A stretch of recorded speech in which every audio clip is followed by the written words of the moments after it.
정리 16으로 넘어갑니다. 정리 16. 선과 악의 인식이 미래에 관계하는 한 그 인식에서 생기는 욕망은 현재 매혹적인 것에 대한 욕망에 의하여 더욱 쉽게 억제되거나 압도될 수 있다. 사정이 동일하다면 현재에 가까울수록 감정은 더 강하다는 것을 정리 13에서 다루었죠. 증명, 우리가 미래의 것으로 표상하는 사물에 대한 감정은 현재의 사물에 대한 감정보다 약하다. 그러나 선과 악의 참된 인식에서 생기는 욕망은 설령 그 인식이 현재 선한 사물에 관한 것일지라도 어떤 성급한 욕망에 의해 억제되거나 압도될 수가 있다. 정리 15는 금방 다룬 내용인데, 선과 악의 인식에서 생기는 욕망은 우리를 사로잡는 감정들에서 생기는 다른 많은 욕망들에 의해 압도되거나 억제될 수 있다는 정리죠. 그러므로 이러한 인식이 미래에 관계되는 한 그 인식에서 생기는 욕망은 더욱더 압도되거나 쉽게 억제될 수 있다. 현재에서 생기는 욕망도 범죄도 천국 희망에 의해서 압도될 수 있다면 미래에 관계되는 어떤 범죄적인 욕망은 당연히 더 쉽게 압도될 수 있겠죠.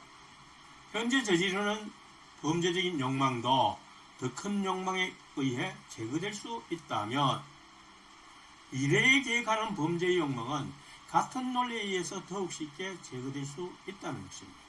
현재 나쁜 범죄를 저지르고 있는 사람이 이러한 강력한 희망을 실제로 받아들였을 때 그는 변하게 되죠. 나쁜 짓을 저지르지 않게 되는 것입니다. 그렇다면 미래에 내가 이런 범죄를 내가 저질러야지 마음을 먹고 있는 사람이랑 더 쉽게 고쳐질 수 있다는 것입니다. 그래서 이 기독교적 믿음이 가져오는 가장 큰 효과 중에 하나는 인간을 변화시키는 힘이 있다는 것입니다. 왜냐하면 외적 원인에 의해서 우리의 이성적으로 생기는 욕망이나 어떤 슬픔과 기쁨에 대한 감정으로부터 발생하는 그 욕망을 제어할 수 있는 능력이 있다는 것이죠. 정리 17. 선과 악의 참된 인식이 우연적인 것에 관계하는 한 그 인식에서 생기는 욕망은 현재 존재하는 사물에 대한 욕망에 의해서 더욱더 쉽사리 억제될 수 있다. 자, 이것은 우리 감정이 필연 가능 우연의 순서로 약해진다는 것을 이미 다루었기 때문에 모든 우연적인 욕망은 그 외 필연적이거나 가능적인 욕망보다 더 쉽게 제거될 수 있다는 결론을 우리가 쉽게 내릴 수 있습니다. 이 정리는 정리 12의 계에 의해서 앞의 정리와 같은 방식으로 정리된다. 더 이상 말하면 잔소리밖에 안 되겠죠.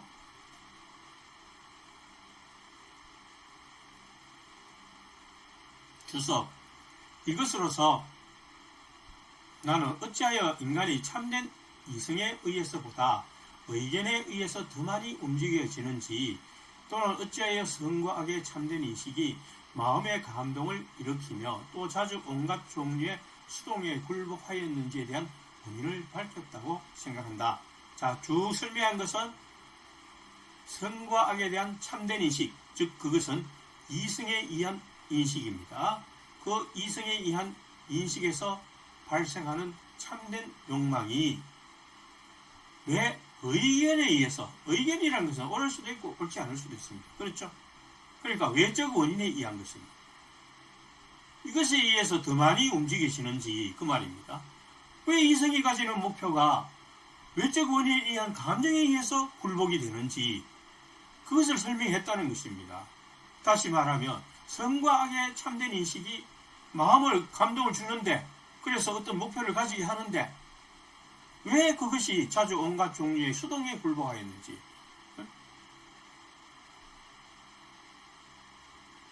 외적 원인에 의한 감정에 의해서 일어나는 욕망에 굴복하게 되었는지, 왜 인간이 감정의 노예가 되는지에 대한 원인을 밝혔다고 생각합니다. 그런 까닭에 시인의 이런 말이 나온 것이다. 나는 더 좋은 것을 보고 그것을 시인한다. 즉, 그 좋은 것을 보고 이성적으로 이렇게 하는 것이 내한테 유익이 되겠구나 라고 판단을 하게 된다는 것입니다.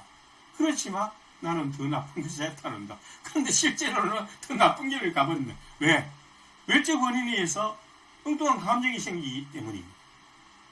그래서 전도자가 지식을 늘리는 자는 슬픔을 늘린다 라고 말했을 때, 자, 이 말은 성경 전도서에 나오는 말입니다. 스피노자는 유대교 출신이니까 구약 성서에 대해서 잘 알고 있죠. 그런데 역시 같은 것을 염두에 둔 것으로 생각된다. 이 앞의 말과 전도서의 말씀과 동일한 것이다. 그 말이에요. 전도서에 보면 이렇게 되어 있습니다. 전도서 1장 18절을 찾아서 확인을 해보세요. 지혜가 많으면 번뇌도 많으니 지식을 더하는 자는 근심을 더하느니라. 이 후반부의 말씀이 이거하고 똑같죠. 그러니까 이 말의 의미가 이제 지혜도 필요 없고 지식도 필요 없다. 왜? 지혜가 많으면 번뇌도 많이 생기고 지식이 있으면 근심도 더해지는데 지혜와 지식을 구할 필요가 어디 있느냐, 이런 뜻으로 말한 것이 아니고, 이 말의 의미가 좋은 것을 보고 좋다고 알기는 아는데 나쁜 것을 따라가게 된다는 그런 의미가 있다는 것입니다. 그러나 내가 이런 말을 하는 것은 무지가 지식보다 낫다거나 또는 감정의 제어에 있어서 어리석은 자와 지자 사이에, 지식인 사이에 아무런 차이가 없다고 결론 짓기 위해서가 아니다. 오히려 그것은 이성이 감정의 제어에 있어서 무엇을 할 수 있고 무엇을 할 수 없는지를 결정하기 위해서는, 그러니까 우리가 감정의 노예가 되어 있는데, 참된 이성을 두고 감정의 노예가 되어 있는데, 참된 인식, 곧 이성에 의한 인식이 이러한 감정을 오히려 제어하기 위해서는, 무엇을 할 수 있고 무엇을 할 수 없는지 결정하기 위해서는 우리의 본성의 능력과 무능력, 우리의 본성이 할 수 있는 능력과 할 수 없는 능력을 모두 알아두는 것이 필요하기 때문이다. 그래서 이런 말씀이 나왔다는 것입니다. 그러니까 스피노자가 진짜 성경을 잘 해석하고 있죠. 저는 그렇게 봅니다. 그래서 신학 정치론에서도 스피노자가 성경을 해석하는 방법론을 제시하고 있습니다.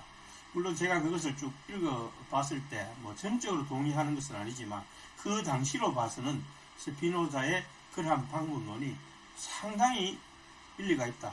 또 그리고 지금도 그 상당 부분은 적용이 되어야 한다라고 보고 있습니다. 스피노자는 인용한 전도서의 말씀이 지혜자가 번뇌가 더 많고 지식인일수록 근심이 증가하기 때문에 지혜도 지식도 쌓을 필요가 없다는 뜻이 아니라, 지혜와 지식은 인간의 본성과는 별도라는 것을 지적하는 것입니다. 그러니까 인간의 본성이 할 수 있고 할 수 없는 일을 잘 알아야만 이 지혜와 지식이 거기에 따라서 효과를 발휘하는 것이지, 이것을 두고 지혜와 지식만을 보였을 때는 이런 일이 발생한다는 것입니다. 지혜가 많으니까 번뇌도 많고 지식을 더하니까 근심이 더해지더라, 이런 결론에 된다는 것입니다. 아마 이 말씀을 솔로몬이 한 것 같아요. 솔로몬이 그 이스라엘 최대의 지혜자라고 일컬어지고 있죠. 그리고 내가 말했듯이 사부에서는 오직 인간의 무능력에 대해서만 다룰 것이다. 왜냐하면 감정에 대한 이성의 능력에 대해서는 따로 다룰 작정이 있기 때문이다. 즉 사부에서는 오직 인간의 무능력, 즉 이성으로는 알고 있지만 왜 감정의 노예가 되는지, 왜 감정에 대해서 무력해지는지 그 점만 다룰 것이라는 것입니다. 인간의 애속에 대해서만 다룰 것이다. 감정의 힘에 대해서만 다룰 것이다. 자, 그런 내용입니다. 정리 18로 넘어갑니다. 기쁨에서 생기는 욕망은 다른 사정이 같다면 슬픔에서 생기는 욕망보다 강력하다. 자, 이 부분은 앞에 정리에 비해서 조금 새로운 느낌을 주고 있죠. 정명, 욕망은 인간의 본질 자체이다. 욕망은 코나투스는 인간의 본성이죠. 즉 그것은 인간이 자신의 존재를 끈질기게 지속하는 노력, 코나토스이다. 그러므로 기쁨에서 생기는 욕망은 기쁨의 감정 자체에 의해 촉진되거나 정대된다. 이에 반하여 슬픔에서 생기는 욕망은 슬픔의 감정 자체에 의하여 감소되거나 억제된다.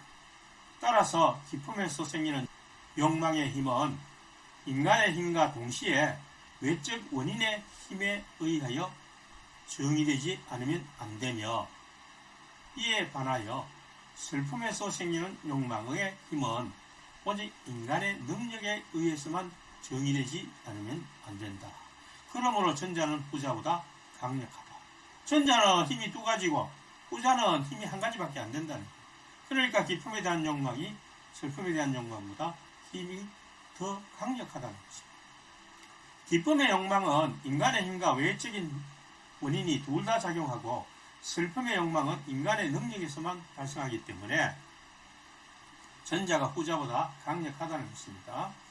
제3부 정리 11의 주석에서는 기쁨과 슬픔이 모두 외적 원인에 의해서 발생하는 수동적인 것임을 설명했습니다. 그러나 기쁨에서 발생하는 욕망은 외부적 원인과 능동에 의해서 이루어지지만, 슬픔에 의해서 발생하는 욕망은 슬픔을 감소시키려는 코나토스만 작용할 뿐이기 때문에 능동만이 작용하는 것입니다.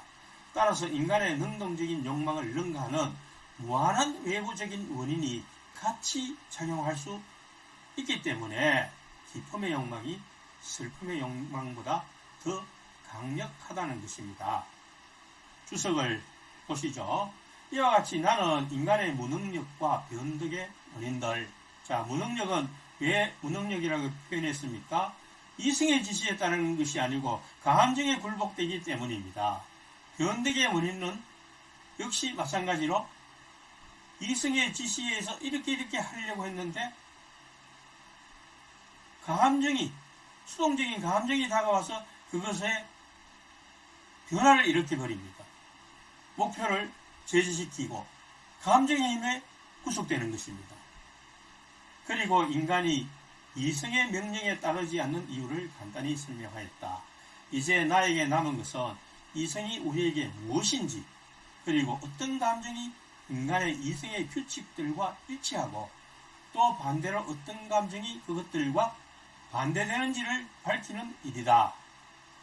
그러니까 우리가 감정을 계속 다루고 있는데, 인간 이성의 규칙과 일치하는 감정, 인간 이성의 규칙과 반대하는 감정, 이것들을 전부 알아보자는 것입니다.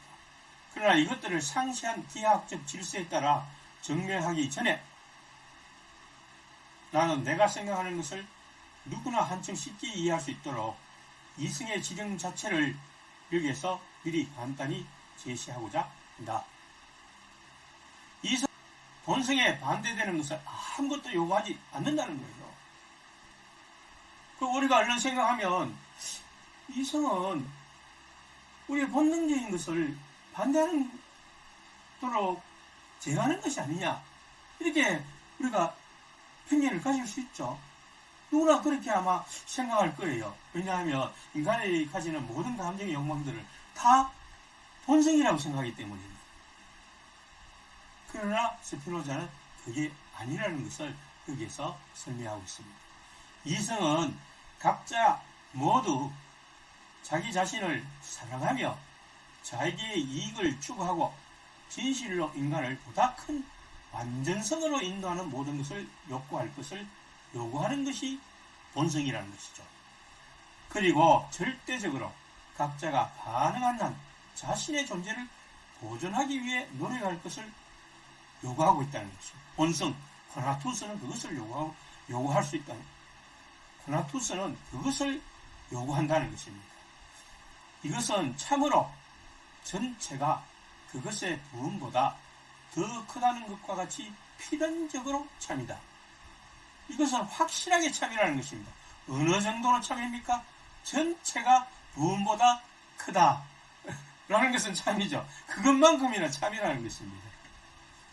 또 덕은, 이것은 생물학적으로 말하면 이타심을 말합니다. 덕은 다른 사람에게 덕을 베푼다는 것은 다른 사람을 유익하게 되도록 돕는 너그러운 마음이나 행위를 가리키죠. 덕은 자기 고유의 본성의 법칙에 따라서 작용하는 것에 지나지 않으며, 즉 이타심도 넓은 범위의 코나투스, 넓은 범위의 이기심이라는 것입니다.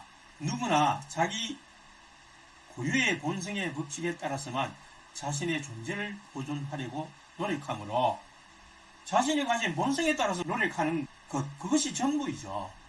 이로부터 첫째로 덕의 기초는 자기 고유의 존재를 보존하려는 노력 자체이다. 우리가 덕을 베푸는 것은 우리 본성에서 나오는 것이지 그것이 본성과 관계없는 어떤 다른 것에서 나오는 것이 아니라는 거예요.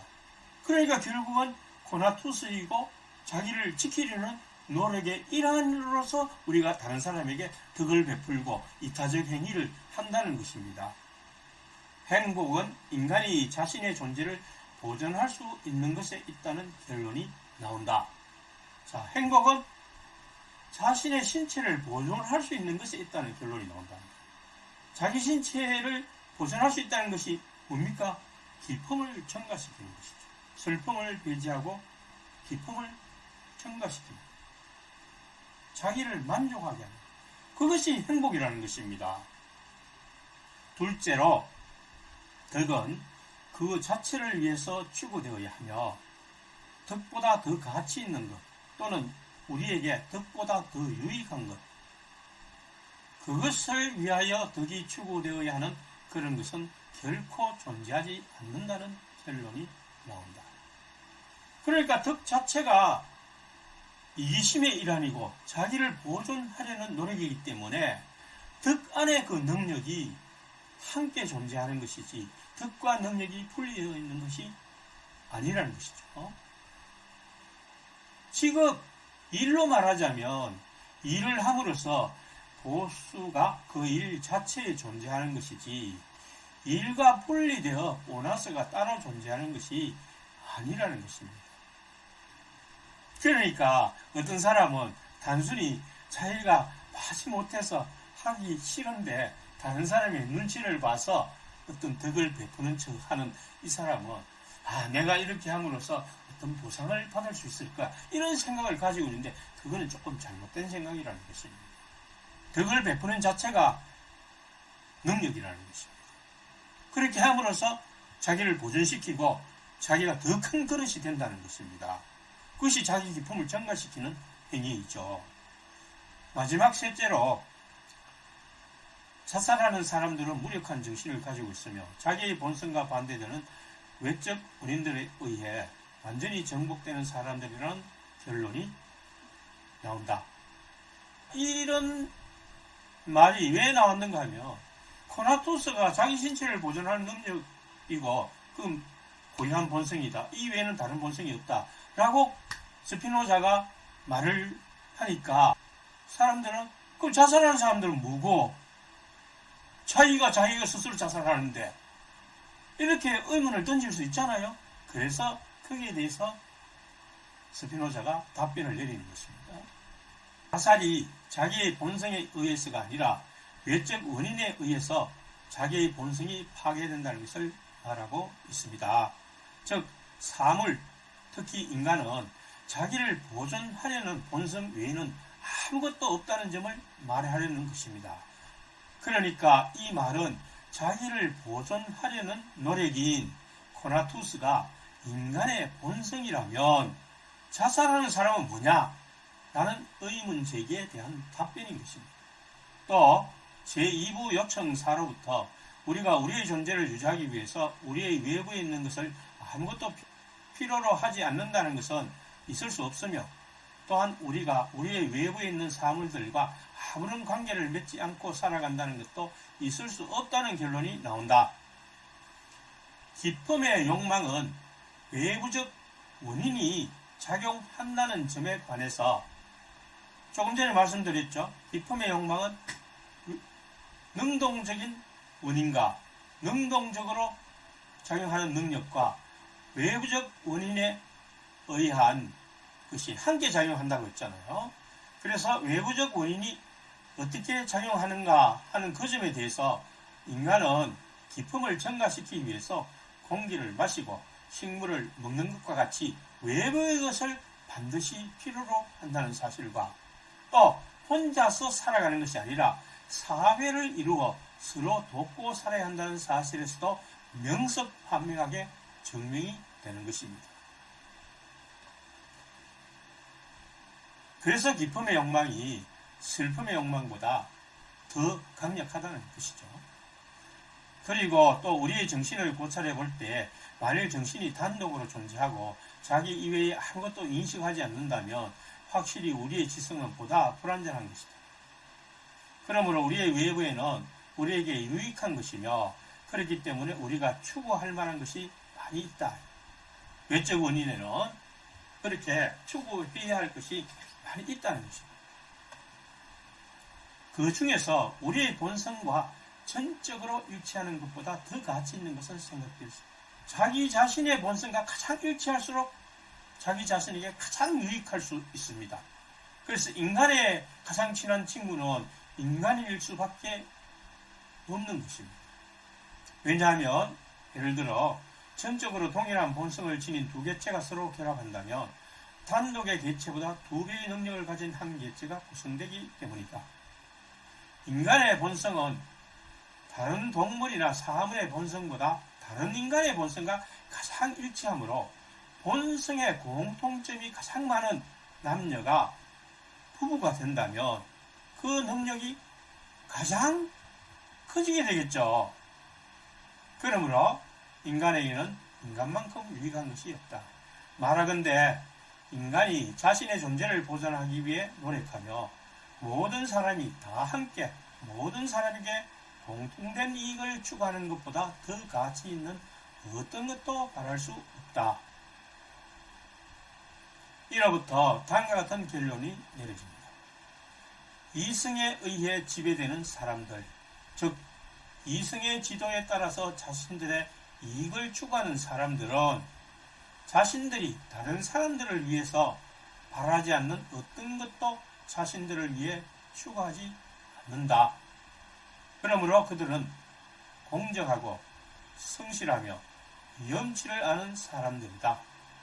이성에 의해 지배되는 사람들이란 내가 대접받고자 하는 대로 남을 대접할 줄 아는 사람들이다. 라는 결론이 내려진다는 것입니다. 자, 이것을 우리는 황금률이라고 하죠. 이것이 바로 이성의 지시라는 것입니다. 이성의 명령이죠. 내가 대접받고자 하는 대로 남을 대접할 줄 아는 사람. 그것이 이성의 참된 인식이라는 것입니다. 그런데 감정에 의해서 그것이 휘둘린다는 것입니다. 이상은 내가 보다 상세한 질서로 증명하기에 앞서 여기에 간단히 제시하려고 한 이성의 지령이다. 자, 이 이성의 지령은 무엇이라고요? 바로 공정하고 성실하며 염치를 아는 것. 이것이 이성의 지령, 지시, 명령이라는 것입니다.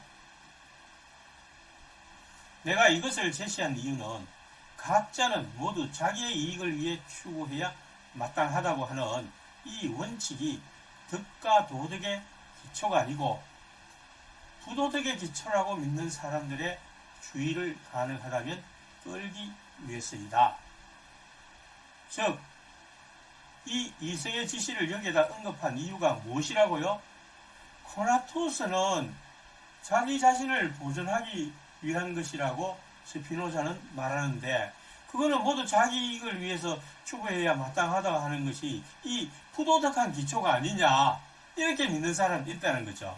그렇게 이 사람들에게 주의를 이끌어서 그게 아니야.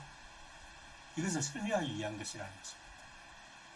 실정은 그와 반대라는 것을 간단히 밝혔으므로 이것을 지금까지 따르던 것과 같은 방법으로 증명해 나가려고 합니다. 희학적인 방법으로 역시 증명하겠다는 거죠.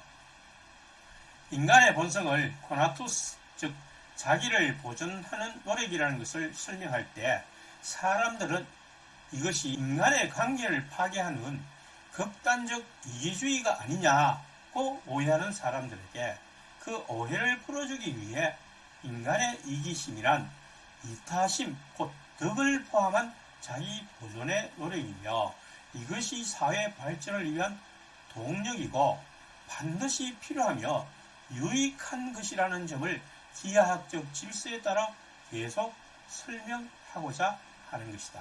정리 19로 넘어갑니다. 각자는 모두 자기가 선이나 악이라고 판단하는 것을 자신의 본성의 법칙에 따라서 필연적으로 추구하거나 피한다. 그렇죠? 자기가 좋거나 나쁘다고 판단하는 대로 사람은 행동하게 된다는 것입니다. 증명, 선과 악의 인식은 우리에게 의식된 한에 있어서의 기쁨 또는 슬픔의 감정 자체이다. 자, 선과 악에 대한 인식이 감정이라는 것을 앞에서 정리 8에서 설명을 했죠. 선에 대한 인식은 자기에게 유익한 것, 즉 기쁨을 주는 행위로 인식하는 것이고 악에 대한 인식은 자기에게 해로운 것, 즉 슬픔을 주는 행위로 보는 감정이다. 그러므로 각자는 모두 자기가 선이라고 판단하는 것을 필연적으로 추구하고 반대로 자기가 악이라고 판단하는 것을 필연적으로 피한다. 그러나 이 욕구는 인간의 본질 또는 본성일 뿐이다. 인간의 본성이 그러하다는 것이다. 그러므로 각자는 모두 본성의 법칙에 따라서 필연적으로 추구하거나 인간은 자기 감정에 따라서 선을 추구하고 악을 피한다는 것이다. 좋게 보는 것은 추구하고 나쁜 감정이 일어나는 것은 피한다는 것이다. 정리 20. 각자가 자기의 이익을 추구하기 위하여, 즉 자신의 존재를 보존하기 위하여 더 많이 노력하고 그것을 더 많이 달성할수록 그만큼 더 유득하다. 덕이 있다. 반대로 각자는 자기의 이익을, 즉 자신의 존재를 보존하기를 태만히 하는 한에 있어서 무력하다. 자기의 감정이 선이라고 판단되는 것을 추구하고 악이라고 판단되는 것을 피하기 위해 노력하는 사람은 그 노력과 비례해서 덕이 있다는 것이며 그런 노력을 게을리하는 사람일수록 무능력하고 덕이 없다는 것입니다. 덕이 뭐라고 했죠? 이타심, 다른 사람을 위해서 베풀어주는 생각이나 행위, 그런 것을 말하고 있죠. 이에 대한 비유가 복음서에도 실려 있는데 달란트의 비유입니다. 자기의 본성을 유지하기 위해, 즉 기쁨을 증가시키려고 부지런히 노력하는 사람에게 더 많은 달란트, 즉 재능이 주어지고 게으르고 노력하지 않는 사람은 그가 가진 기본적 달란트마저도 사라지게 된다는 것입니다. 그러므로 인간은 선과 악을 잘 인식하여 기쁨을 증가시키는 방향으로 노력해야 함을 스피노자는 설명하고 있습니다. 그러니까 이러한 정리들을 우리가 진리를 이해할 때에 스피노자가 왜 제2의 예수라고 불리는지 그 이유를 알 수 있을 것입니다. 증명, 덕은 인간의 본질에 의해서만 정의되는 인간의 능력 자체입니다. 그것은 인간이 자신의 존재를 끈질기게 지속하려고 애쓰는 노력, 라투스에 의해서만 정의된다. 그러므로 각자가 자신의 존재를 보존하기 위하여 더 많이 노력하고 그것을 더 많이 달성할수록 그만큼 더 유득하며 더 이타심이 있다는 거죠. 따라서 사람은 자신의 존재를 보존하기를 태만히 하는 한에 있어서 무력하다. 대체로 그래요. 그런데 그렇지 않은 사람도 우리가 있다고 생각이 들 수는 있습니다. 왜냐하면 어떻게 노래 열심히 하고 재물을 많이 모으고 출세한 사람이 인성은 개판인 사람이 있어요. 그것은 스피노자가 말하려는 종류의 노력과 코나투스를 관리한 사람이 아닙니다. 이 스피노자의 정의에 따르면 여기서 스피노자가 그것을 논하고 있지 않기 때문에 일부러 제가 그것을 설명할 필요는 없을 것 같습니다. 이미 해설자인 제가 설명한 대로 이 본문에 나오고 있습니다.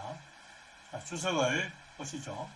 그러므로 사람은 누구나 자기의 본성에 반대되는 외적 원인에 의해 압도되지 않는다며 자기의 이익의 추구를, 즉 자신의 존재를 보존하기를 태만히 하지 않는다. 말하건대 누구든지 음식을 거부하거나 자살하는 것은 자기의 본성의 필연성에 의해서가 아니라 외적 원인의 강제에 의해서이다.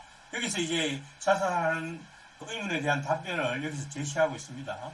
이 자살은 여러 가지 방식으로 일어날 수 있다. 어떤 사람은 우연히 칼을 든 자신의 오른손을 다른 사람이 비틀어 자신의 심장에 칼을 찔러 넣도록 강제되어 자살한다. 쉽게 말하면 자살의 형태를 지금 논하고 있는데 여러 가지 자살도 아닌 자살을 지금 이야기하고 있습니다. 혹은 세네카처럼 폭군의 명령에 의해 자신의 혈관을 절단하도록 강제되어, 즉 보다 큰 해악을 보다 작은 해악으로 피하려다가 자살한다. 또는 마지막으로 숨겨진 외적 원인이 그의 표상을 좌우하고 그의 신체를 자극하여 변화시켜서 그 신체가 이전과는 반대되는 다른 본성을, 즉 그것의 관념이 정신 안에 있을 수 없는 그런 본성을 갖게 됨으로써 자살한다. 그 자살하게 되는 여러 가지 신체적 원인, 정신적 원인을 여기서 분류하였습니다. 즉 다시 말한다면 지금 여기서 여러 가지 자살의 형태를 설명하면서 이 모든 유형의 자살이 인간의 본성에 의한 것이 아니라 외적 원인에 의한 자살이라는 것을 설명하려는 의도입니다. 즉 자살이 아니라 사실은 타살이라는 것입니다. 즉 인간의 본성은 자기의 신체를 보존하는 것이지 결코 죽음을 원하는 것이 아니라는 뜻입니다. 그러나 인간이 자기의 본성의 필연성에 의하여 자신이 존재하지 않도록 노력한다거나 다른 형상으로 변하도록 노력하는 것은 무에서 유가 나오는 것 같이 불가능하다. 이것은 누구나 조금만 생각해보면 알 수 있는 것이다. 불교에서 말하는 해탈이나 윤회가 불가능하다는 것을 스피노자는 말하고 있습니다. 존재하지 않도록 노력하는 것이란 열반에 들어 해탈하여 무로 돌아가는 것이고, 다른 형상으로 변하는 것이란 인간이 동물이 되고 다시 벌레로 바뀌는 등의 윤회를 의미하는 것 같습니다. 따라서 스피노자는 불교의 교리를 인정하는 것 같지는 않습니다.